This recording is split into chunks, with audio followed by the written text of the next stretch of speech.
सत्य असेल तेच दिसेल.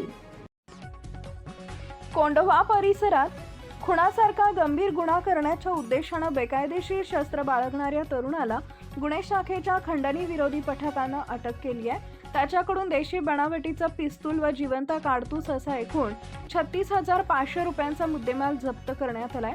या प्रकरणी कोंढवा पोलीस ठाण्यात गुन्हा दाखल करण्यात आला आहे. पोलीस अंमलदार आझाद पाटील, खंडणी विरोधी पथक 2, गुन्हे शाखा यांनी याबाबत फिर्याद दिली आहे.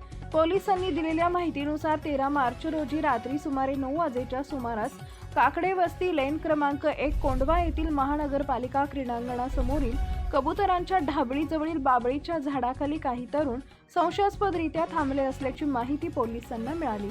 त्यानुसार खंडणी विरोधी पथकानं कारवाई करून ओंकार दयानंद पवार, वय वर्ष 24, राहणार अप्पर इंदिरानगर, पुणे याला ताब्यात घेतले.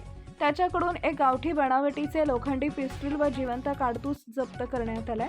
या प्रकरणात प्रकाश तुळशीराम पवार, वय वर्ष 24, राहणार वैदवाडी, हडपसर, मुस्ताक इब्राहिम शेख, वय वर्ष 22, राहणार अशरफ नगर, कोंढवा तसेच 3 अनोळखी इसम यांच्या विरुद्धही गुन्हा दाखल करण्यात आला असून त्यांचा शोध सुरू आहे.